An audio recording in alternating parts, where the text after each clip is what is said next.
অপু ভাই, হ্যাঁ ভাই, কি খবর? দেখতেছি বাদাম খাচ্ছেন। হ্যাঁ ভাই, বাদাম খাচ্ছি। তো বাদামের মধ্যে কোন অ্যাসিড থাকে বলেন? বাদামের ভিতর জান, এবার মনে হয় পারমু। অলিক অ্যাসিড। অলিক অ্যাসিড। হ্যাঁ, অলিক। আর মনে রাখার টেকনিক দেন, সবার জন্য মনে থাকে। মনে রাখার টেকনিক, যেভাবে হোক বানাবেন, 30 সেকেন্ড সময়।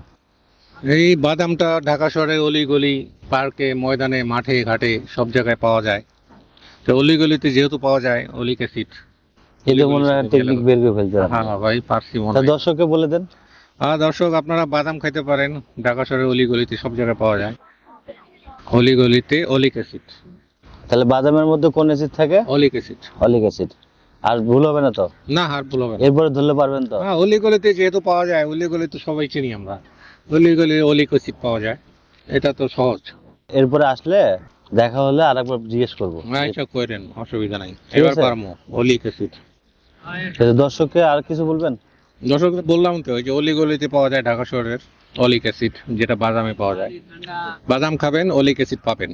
তাহলে বাদামকে কি বলবো? অলিক অ্যাসিড দেন। অলিক অ্যাসিড দেন, ওটা এটা বলে দেন। এটা সমস্যা আছে, বাদামওয়ালা নাও চিনতে পারে, বাদামওয়ালাকে বুঝায় বলতে হবে যে ভাই বাদাম দেন, বাদামে অলিক অ্যাসিড পাওয়া যায়। আচ্ছা, তাহলে আচ্ছা ভাই, অলিক দর্শক, অ্যাসিড কি স্বাস্থ্যের জন্য ভালো না খারাপ? এটা তো অবশ্যই ভালো। হ্যাঁ। এখন কথা হচ্ছে আপনি দর্শককে বলে দেন যে এটা দর্শক, বলে দেন। আপনারা বাদাম কেনার পরে বাদামওয়ালাকে বলে দিতে পারেন এটার ভিতর অলিক অ্যাসিড আছে, তাহলে সেই লোকটাও চিনবে। যেমন আমি পাচ্ছি আজকে অলিক অ্যাসিড, অলি গলিতে পাওয়া যায় ঢাকা শহরে। ঠিক আছে, থ্যাংক ইউ। ঠিক আছে।